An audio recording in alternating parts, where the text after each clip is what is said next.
Focus on the feeling of the breath. And then talk to yourself about the breathing. What's there to say? Well, now the breath is coming in, now the breath is going out. Next question is it comfortable? Does it feel right for the body right now? You can check, you can try different kinds of breathing. John Lee recommends starting out with some deep, long breathing to wake things up inside.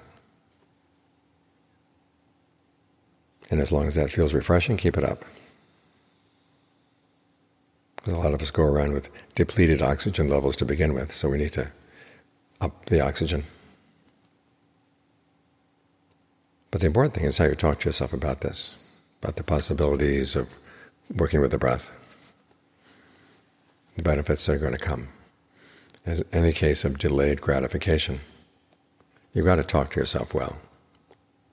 Remind yourself, okay, you're giving up some immediate pleasures right now. You could be thinking about anything you wanted to think about, but you decide, no, I'm going to focus on the breath. And even though the breath, the first time you breathe in, breathe out, may not be all that refreshing, you trust that it's going to get better. You've had some experience already.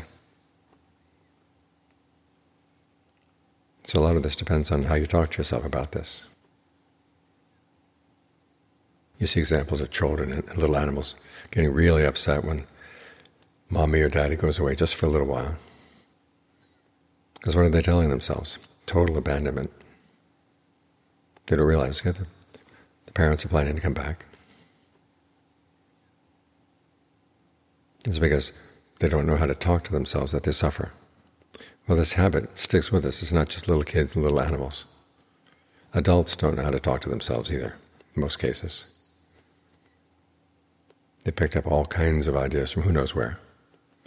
And oftentimes just something comes bubbling up in the mind randomly, takes over your life.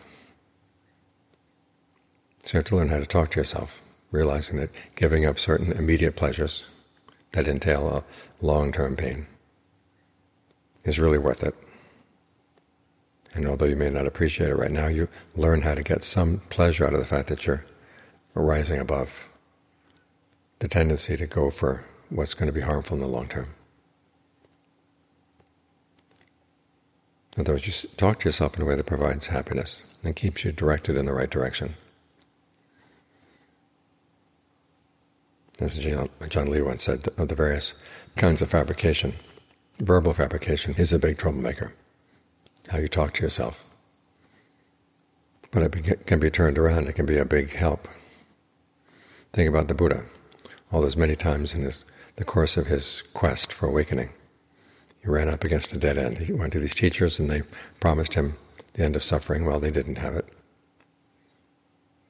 You could see that. He tried torture, self-torture. That didn't work either. What was there left? He figured there must be a way around this. There have been Buddhas in the past, they must have figured this out. And it's because there's confidence that there was a way out, that he could find it. So a lot of that had to do with how he talked to himself. So look at the way you're talking to yourself, especially at times when the mind's starting to get upset about something. Stop and ask yourself, can you talk to yourself about this in a different way, a way that's more skillful? And if nothing else, fall back on the breath.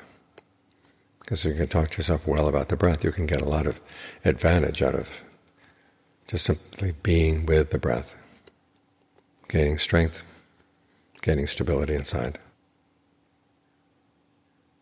And it's the talking to yourself that eventually becomes one of the factors of jhana, and the jhana gets you really settled well.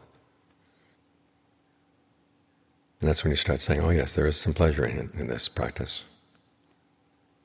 It was worth all the effort to get here.